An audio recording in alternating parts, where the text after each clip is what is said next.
Okay. Um, let's see. I got skin on my freaking shirt. No, it's okay. Um, I'm gonna do a bits and bytes. I'm not gonna. Again, I'm gonna putting the history of propaganda on hiatus during Pride Month because frankly, I just don't have the energy nor the will nor the care to attack anything else deconstructed at the moment. I got other priorities, and I gotta finish this painting, so I owe that much to my commissioner, you know, and while I'm highly critical, again, this is continuing themes, continuing targets even of opportunity. Let's put it like that. Things that are important and close to me: aviation, civil aviation, mental health, physical health, sexual health, and where else am I going to go with this? There's a fifth one I would want to put in there for the pillars of well-being. Was put in spiritual health, right? Because these things are important, right? The esprit de corps, and people may laugh at me, they will take me down and say seek help and whatnot, and I'm doing everything I can within my own capacity. Resources are not always there and are not always available due to the inadequacies and the failings of the system itself, because it's not supported, and because of conceptions and preconceived notions of what it is to be, if I'm going to speak for other people, of what it is to be, a military member or a veteran. And this thing came up is GI Junkies, the Forgotten Veterans, and how that relates to, I would have to say, well, this video footage is from New York in the 1980s, and New York in the 1980s was a war zone. It was a war zone. Let's put it like that. The gangs, you think about what's it? I'm thinking of the Warriors.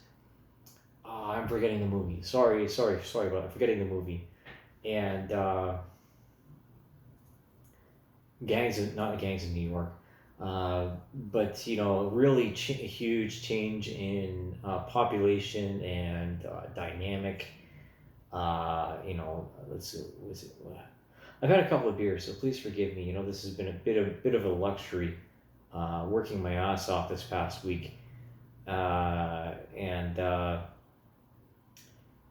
I'm looking for the same things that people like this were looking for, and I've been through a lot of moments in my life, which I look back on and were rather traumatic. But I will not play the victim.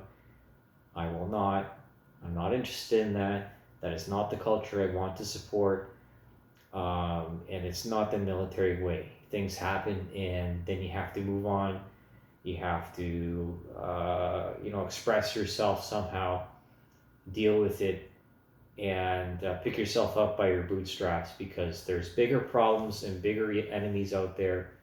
And I hope that this message is listened to, and that the interpretation is sincere, because even young people go through these problems where okay, so he's talking about PTSD, and I know I have a fair understanding of the things that affect me, um, and that I know, okay, if you want to go through triggers and so on and so forth. So a trigger for me is actually the gay pride flag.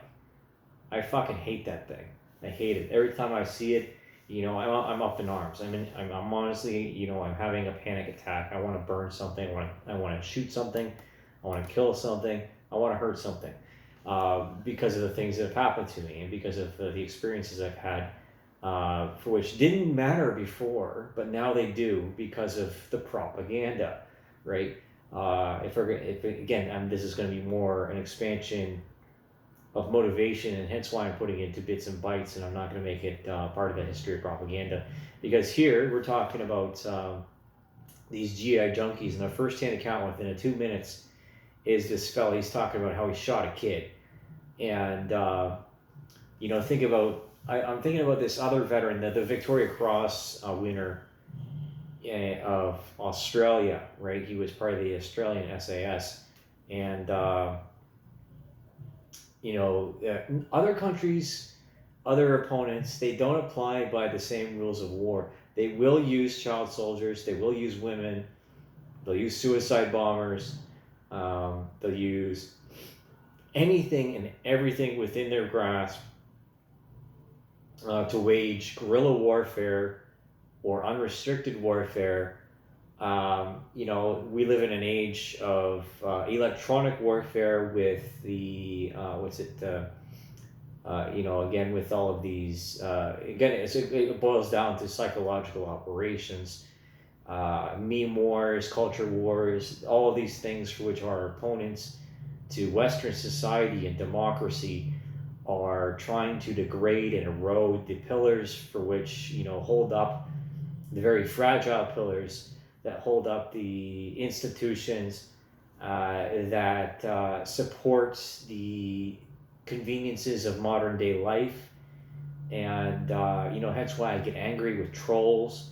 And I'm much more intelligent than I give myself credit for. And I try to say that with some humility. And I hope those of you whom I tag will understand that too, because obviously if you're watching this and you get through it, you're smart enough to understand. It doesn't take an astronaut to figure this out, because there's always more at play here than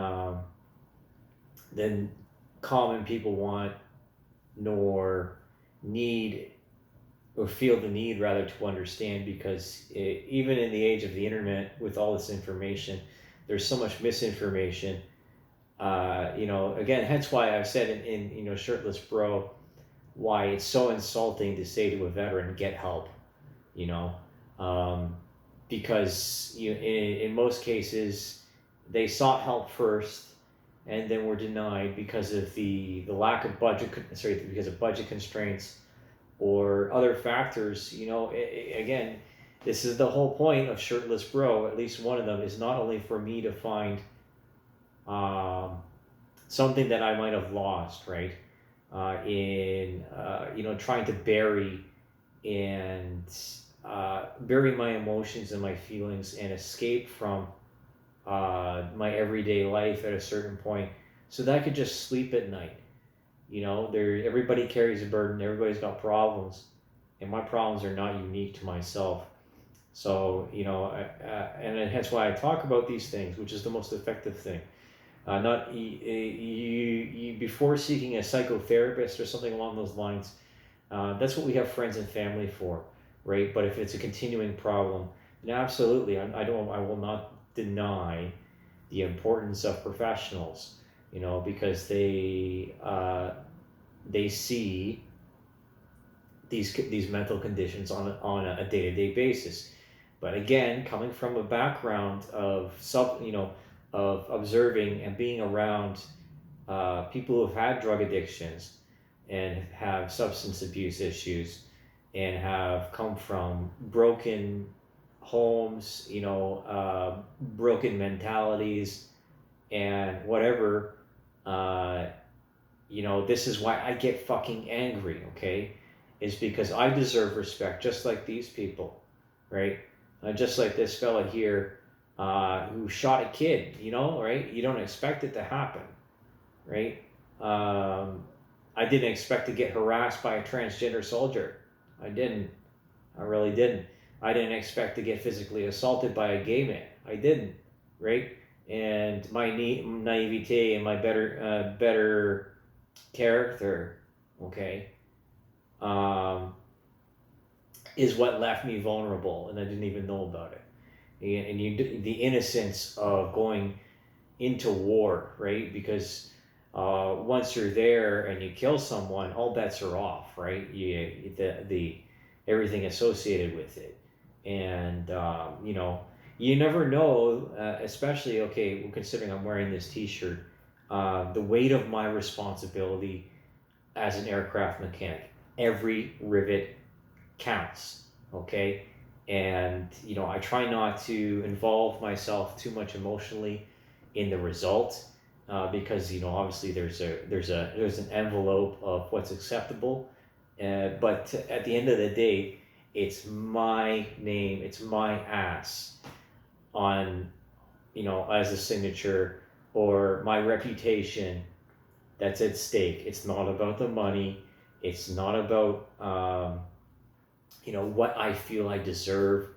It's about respect for human life. And again, there's people out there that don't have that respect, and they're desperate, and they're stuck within this cycle. Again, these are all, again, if we're going to make this something of a summary, all of these things are contributing factors to a person's mental state and their decision making. Again, hence, refer to Shirtless Bro. I'm in the best shape of my life by my own motivation. No one asked me to do it. I'm primarily doing it for myself.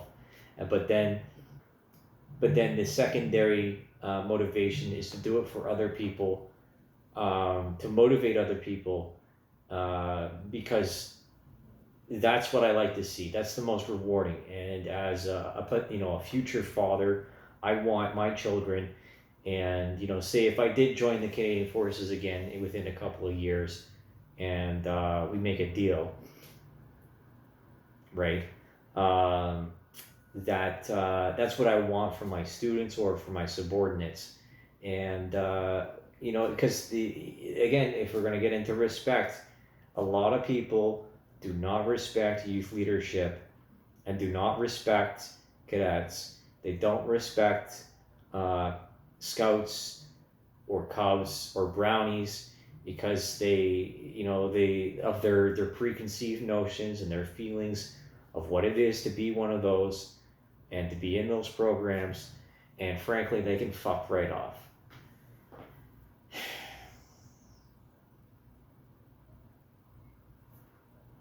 What more do you want, right? What more do you want from someone? The conditions of the Canadian military at this moment are deplorable. They're depressing, and there's a lot of things that need to change. And if you're going to get to some other, if you're going to play a mental exercise, it's like it's being done on purpose. Canada is not even meeting the 2% requirement in military spending for NATO, which again is terrible, and it's not going to get any better with the F-35. The F-35 is, again, coming from aviation, is a very expensive platform to run, and it's not going to make things easier. There's a lot of other contracts and things going on in the background that make life difficult for service members. And, if I'm going to speak for them in ways that they can't, what more do you want? What more do you want from us, right? You got task force members fighting forest fires. You have these exercises that were recently wrapped up, and the millions of dollars involved in them. What more do you want? It's easy to criticize from the outside, looking in, but it's a different story to put your money where your mouth is. And as I've demonstrated with proof, again, photographic proof, and because of this fitness tracker here, this T-Rex, this smartwatch, right, this fine piece of tech, that I'm doing everything that I can for myself and for other people to improve my life, my health, and to find myself a decent woman.